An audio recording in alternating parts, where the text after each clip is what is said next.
Wikipedia ప్రపంచ విజ్ఞాన సర్వస్వం అని తెలిసిందే. అంటే దేని గురించి అయినా ఇన్ఫర్మేషన్ మనకు వికీపీడియాలో అవైలబుల్ అవుతూ ఉంటుంది. సో వికీపీడియాలో ఉండే కంటెంట్ మొత్తాన్ని మీ కంప్యూటర్లో ఇంటర్నెట్ కనెక్షన్ లేకపోయినా డౌన్లోడ్ చేసుకోవాలంటే ఇక్కడ మనకి కివిక్స్ అని చెప్పేసి ఒక అప్లికేషన్ అవైలబుల్ అవుతుంది. సో దీన్ని డౌన్లోడ్ చేసుకోవాల్సి ఉంటుంది. ఈ అప్లికేషన్ ద్వారా మనం వికీపీడియా కంటెంట్ని మనం పీసీలో ఆఫ్లైన్లో డౌన్లోడ్ చేసుకోవచ్చు. At the same time download అయిన కంటెంట్ని మనం ప్లే చేసుకోవచ్చు. సో ఇక్కడ నేను డౌన్లోడింగ్ అనేది దీన్ని అప్లికేషన్ స్టార్ట్ చేస్తున్నాను. 34 MB ఫైల్ సైజ్ ఉన్న అప్లికేషన్ ఇది.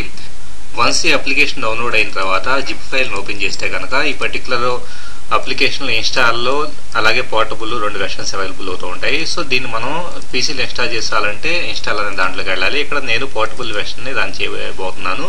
సో kiwix.txt అనే పోర్టబుల్ ఫైల్ మనం రన్ చేస్తే కనుక ఇందులో ఫైల్ మెనూలో లైబ్రరీస్ అని చెప్పేసి బ్రౌజ్ లైబ్రరీ అని చెప్పేసి అవైలబుల్ అవుతుంది. చూడండి, ఇందులో వికీపీడియా ది ఫ్రీ ఎన్సైక్లోపీడియా అని 9.68 GB ఫైల్ సైజ్ ఉన్న ఒక ఫైల్ కనబడుతుంది. సో ఇక్కడ మనం దాని డౌన్లోడ్ అనే బటన్ ప్రెస్ చేస్తే దాని ప్రిపేరింగ్ డౌన్లోడింగ్ అని వచ్చింది. సో ఇక్కడ చూస్తే కనుక మనకి డౌన్లోడింగ్ అనేది స్టార్ట్ అయింది. 2 hours 38 minutes టైం తీసుకుంటుంది నా నెట్ కనెక్షన్లో. ఇప్పుడు నాది యాక్చువల్గా 14 Mbps స్పీడ్లో మనకి డౌన్లోడ్ అవుతుంది. 9.68 GB అనేది డౌన్లోడ్ అవడానికి 2 hours 24 minutes పడుతుంది.